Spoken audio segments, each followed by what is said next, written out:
Brothers, sisters, glorious revolution is upon us. Now it is time. Overthrow pig. Wait, no, we need pig for food.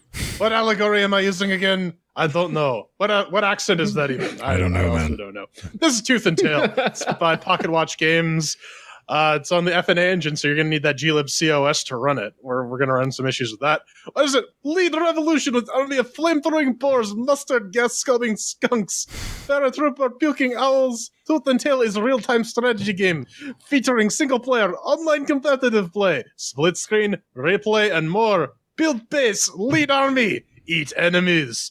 The devs did send us some keys for that, so good on them. For those of you who don't know what this is ChairQAsition, where we take a game, we talk about it, maybe provide a little testing and quality assurance that the developers did not think to put in. So, start this off, ChairQAsition. 1 chair means it's garbage, 2 chairs means it's crap, 3 chairs means it's pretty good, 4 chairs means it's awesome, and we got our categories of doom. Make us with the working. Shiny sounds, controls, and fun. So, making with the working. I played this on Fedora 26, 64-bit with the latest NVIDIA drivers, GTX 980 and i7 6700K. And at UHD, it runs well because it's a hipster pixel game. Well, fucking should. Yeah. It's not killing my GPU at all. No, I didn't have any issues. I read it on the Ubuntu 1710 with the Boar 14 kernel 980. No problems.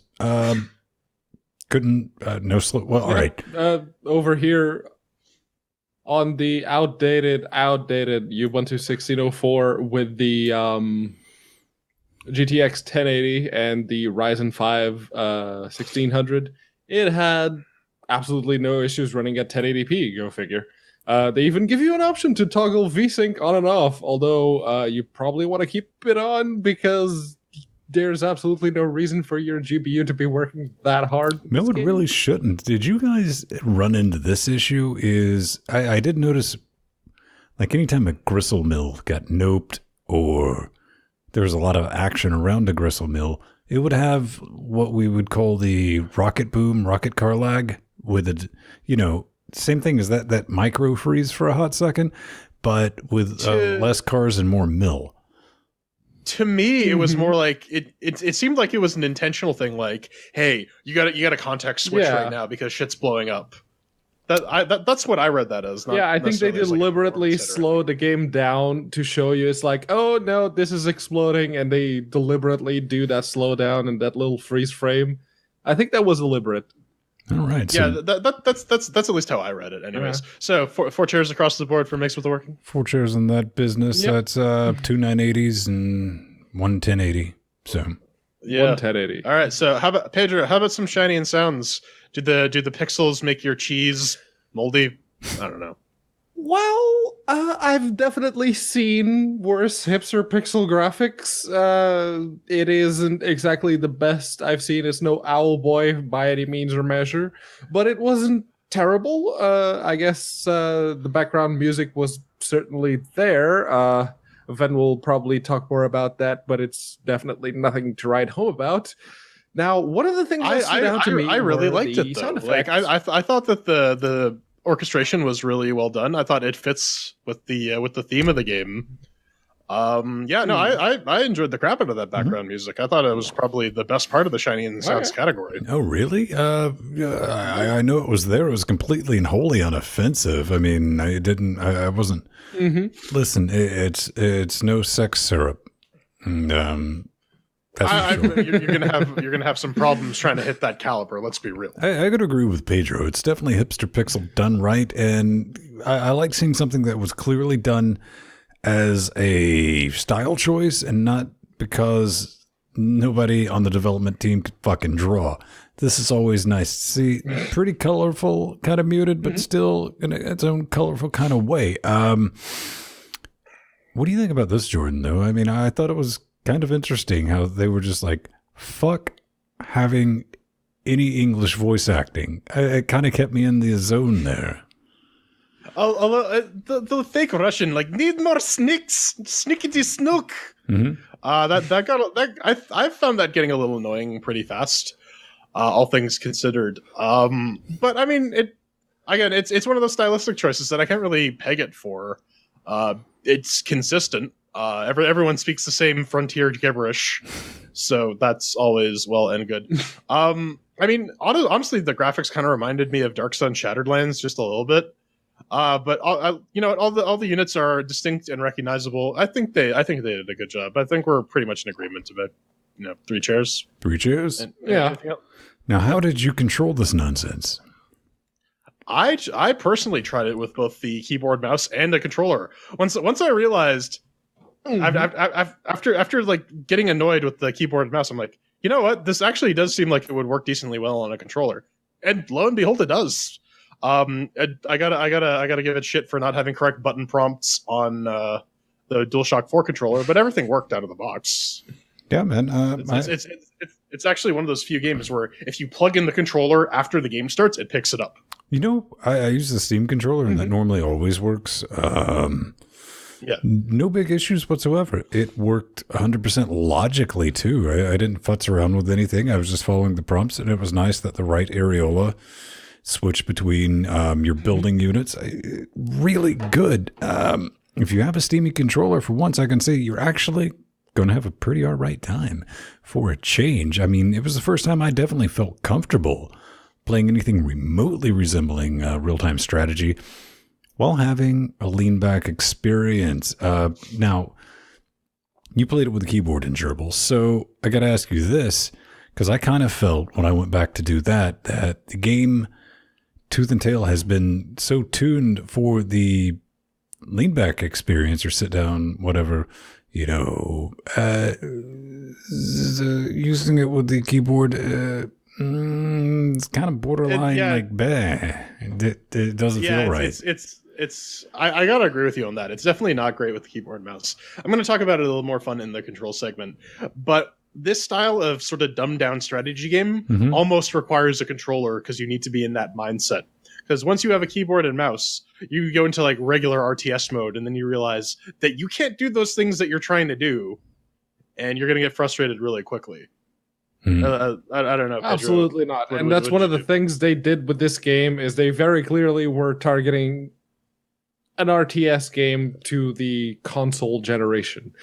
And I mean, kudos to them. They actually did manage to make a real-time strategy game very much controllable using just a Steam controller. And the moment you guys were talking about the mouse and keyboard, there's one big issue with trying to use the mouse and keyboard in that there is no cursor. You have no cursor to actually aim at things properly.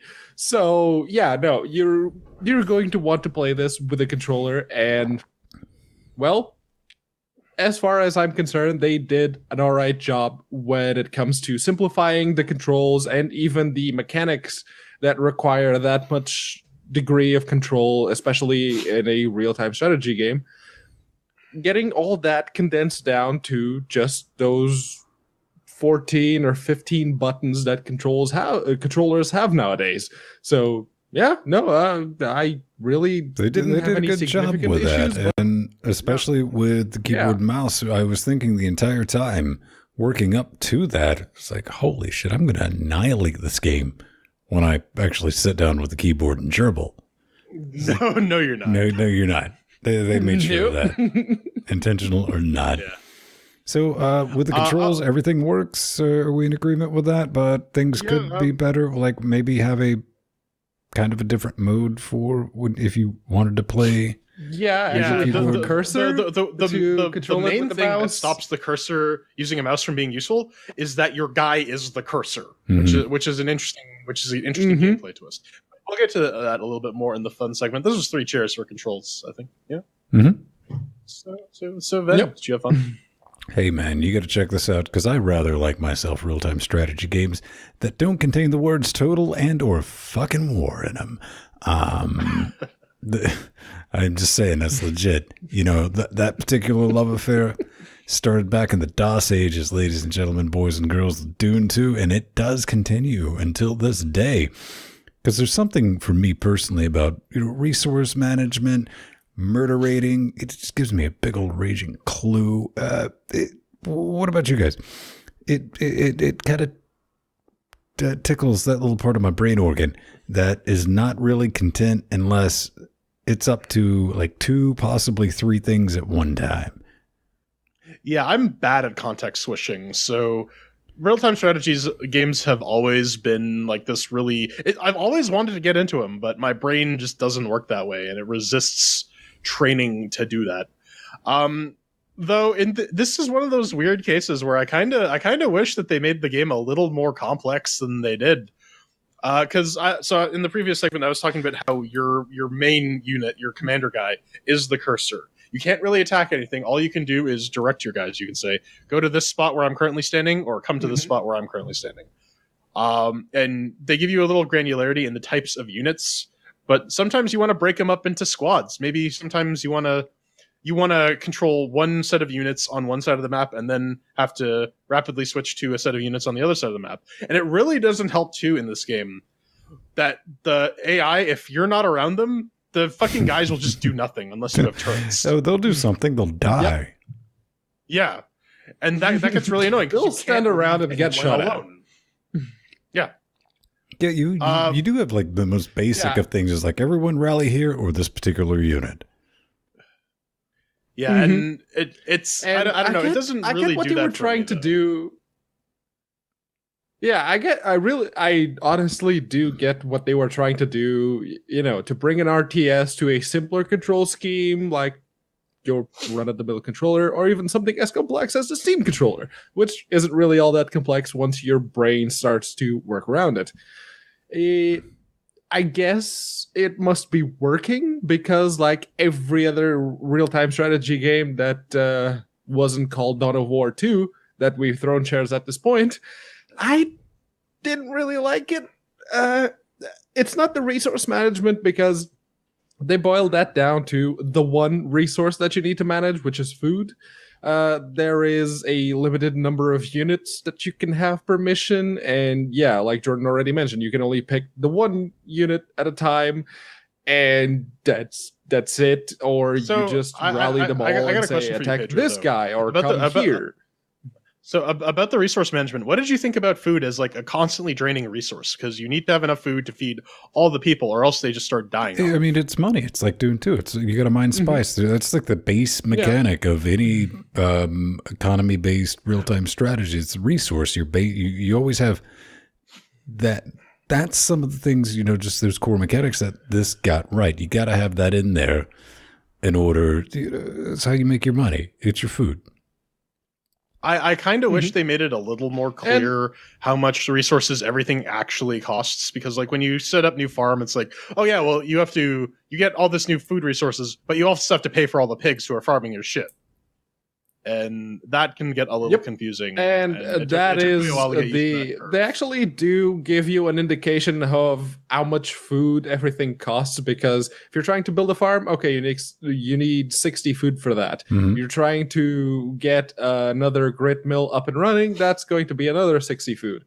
If you want to create a burrow, that's going to be 20 food per rat that it spawns out. I think that bit is actually reasonably well, it's not explained, it's just there, and it's something that, so long as you're half paying attention to the numbers on screen, you can sort of get it. And I have absolutely no issues with what they did when it comes to bringing the RTS genre to the controller scheme.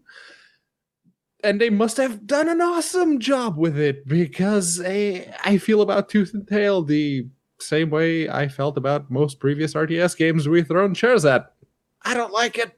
Of course you don't like it. It requires thinking. I didn't, if I got to say something negative about it, the story, really didn't care about that. I guess that like slowed down my playtime with it, because I wasn't concerned about the story progression. Therefore, I could take it or leave it. I'd pick it up and play it. And one thing, if you're going to make a real-time strategy game, and put it in an arcade cabinet, this is what you would end up with.